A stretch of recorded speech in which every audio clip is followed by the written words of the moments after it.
Pinerwisyo na naman ng MRT ang mga pasahero nito kagabi.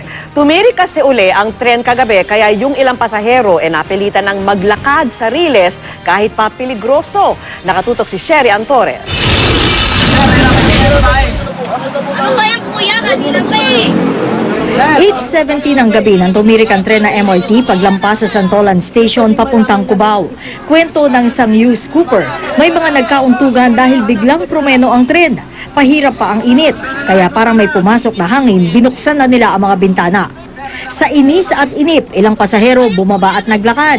Di alintana ang panganib na mahulog mula sa riles diretso sa EDSA.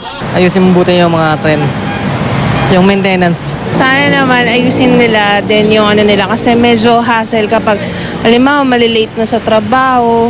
Isa lang ito sa makailang ulit ng aberya sa MRT. Paliwanag ng pamunuan ng MRT, biglang bumaba ang supply ng kuryente sa tren. Wala siyang traction. Kung walang traction, ibig sabihin hindi siya makagalaw.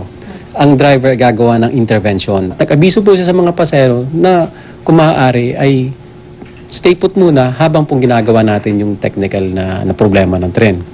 Pati ang biyahe pa southbound o yung papuntang Pasay Taft hindi nakausad dahil naglakad na nga sa riles ang ilang pasahero ng tumirik na bagon. Nasa 700 katao raw ang sakay ng MRT pa northbound.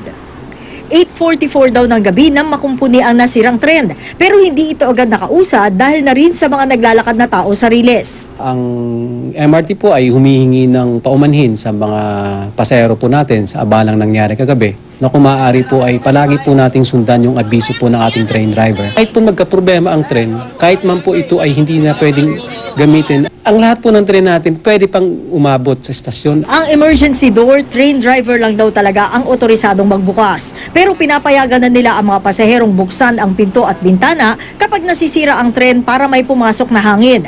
Pero bawal daw lumabas sa tren at maglakad sa riles.